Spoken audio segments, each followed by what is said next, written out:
Meet Travis Walton, a man who's about to take a unique and terrifying journey. A journey to the other side of his belief system. All of his notions of reality will be called into question. At first, it seemed like any other night as they headed home from work. What's that? I don't know. Maybe it's forest fire. I don't see any smoke. Yeah, well, what the hell is it? Get closer to it, Mike. Get closer to it.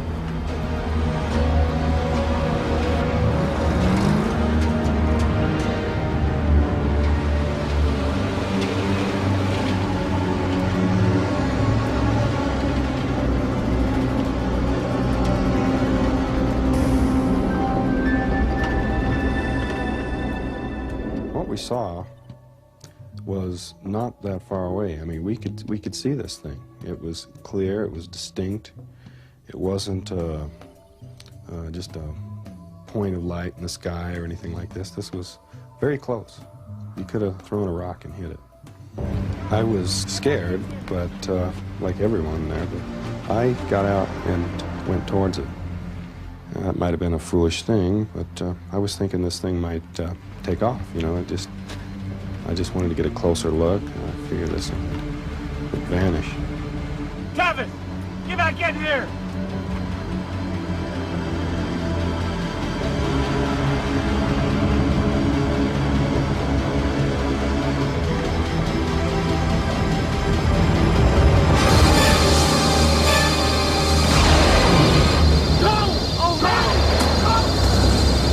Did you see what happened to him?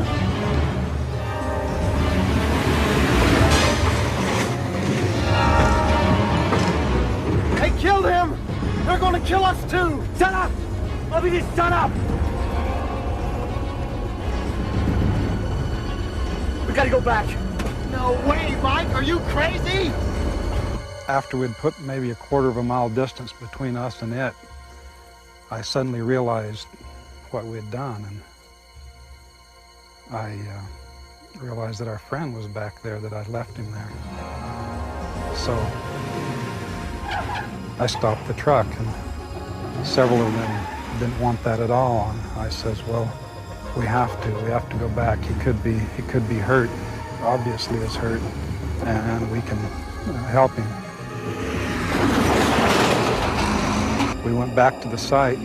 The thing was gone. Travis was gone. So we thought maybe he wandered off somewhere. So we conducted a hand-in-hand search, you might say. 6 grown men walking around in the woods, about as close to each other as they could get. We decided that without being able to find him, we would have to do something. What would we do?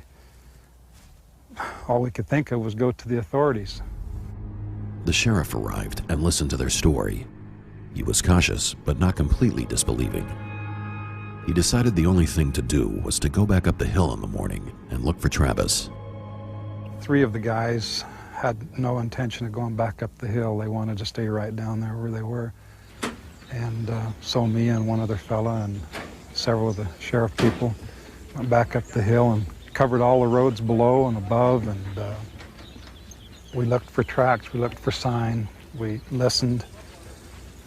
We couldn't find him at all. There was no trace of him at all, no tracks of any kind anywhere. It just seemed that they must have taken him, whoever they were. We had no idea at that point. It's only maybe 100 feet or so away from us. You know, just sitting and filled this whole area in here. See how it's all burned up and stuff? It was huge, you know, it was filled this whole thing up. And just, it's the weirdest damn thing I've ever seen. Somebody from somewhere other than this world had taken him, and he was just not there. Mike Rogers and the sheriff went to inform Walton's mother that her son was missing. I'm sorry. I left him. I just didn't know what to do. I'm sorry. All through that night and the next several days, it was incomprehensible. We could not understand what had happened. It just didn't sink in. Something had happened, something odd had happened. We didn't know if it was terrible, whether it was great, we didn't know, but it's something that we couldn't understand had happened, and it was very traumatic, very traumatic, the most traumatic event that I've ever encountered.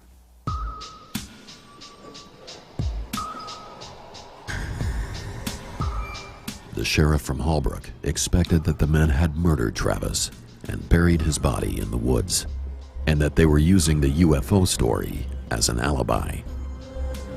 Dallas, why don't you tell us about this conversation with Travis? Joe, they was just talking about his sister. Well, they've been dating.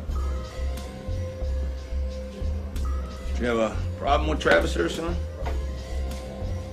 Travis was my best friend. Why would I kill him? I don't know. I understand he wanted to marry your sister. Maybe you didn't like that idea.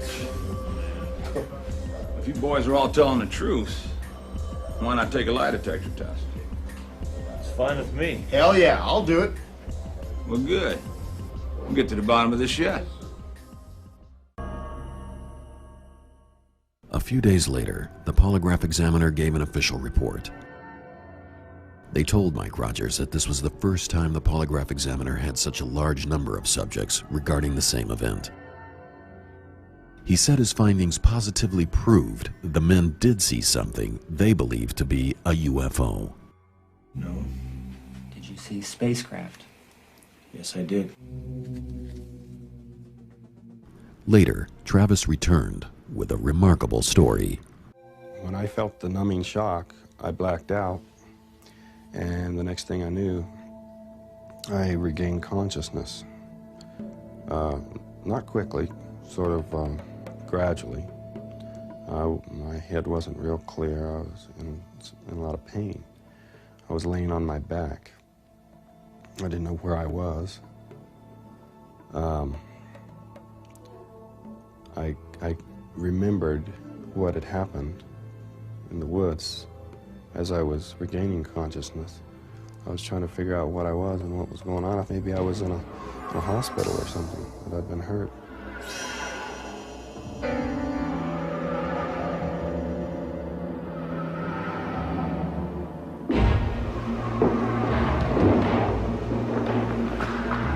And I was standing in front of those things that were coming towards me, and they stopped there and they stood there looking at me.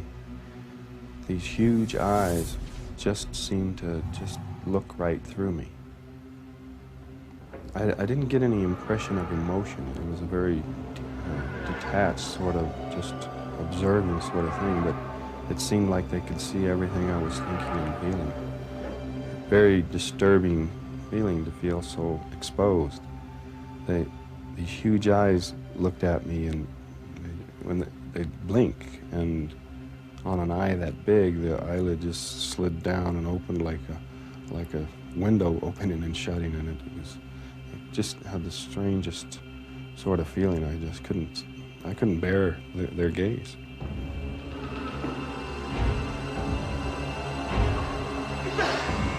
Get back!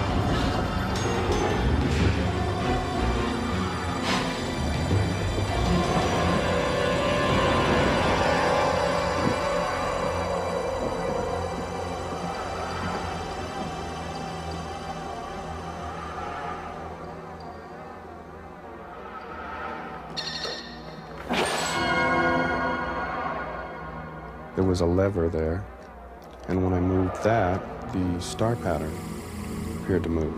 That kind of disoriented me for a minute because, it felt like I was moving kind of for a second, because this was, to have everything suddenly shift like that. But I figured I'd better quit messing with that. You know, I had by that time surmised that I was in some sort of craft and connected it to what had happened before and figured I might crash this thing or something.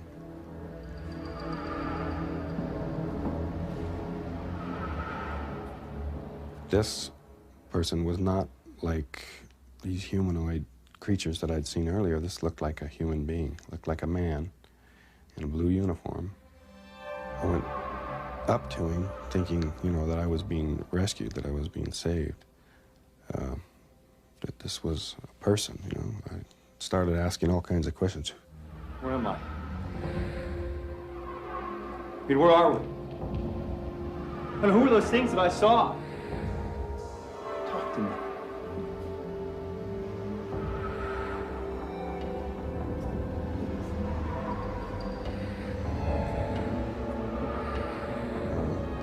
Went through some doors, down a hallway to another room. What are you guys doing? What's going on here? I mean, who are you people? Touch me. Don't touch me! Don't! Get your hands off me! Don't touch me! What are you doing? What are you doing? Get off me!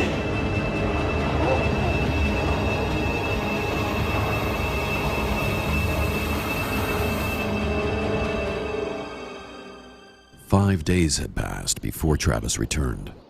He was asked to take a lie detector test. He too had passed.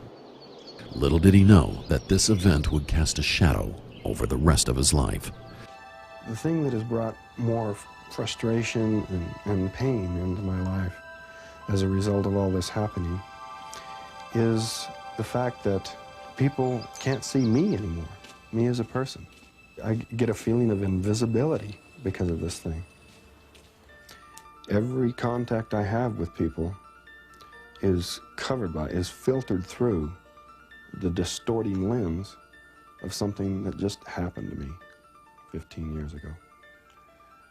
And it is something that just happened to me. I didn't do anything special or heroic. I'm not a hero or a celebrity any more than I'm a deceiving rascal or a crackpot space cadet sort of person. I would like to be seen as myself rather than in terms of this thing that just happened to me. It could have happened to anyone. All of the woodsmen moved away except Mike and Travis. Travis married Mike's sister Dana and have 4 beautiful children, and still live in the same small town in Arizona, where no one has forgotten what happened more than 30 years ago.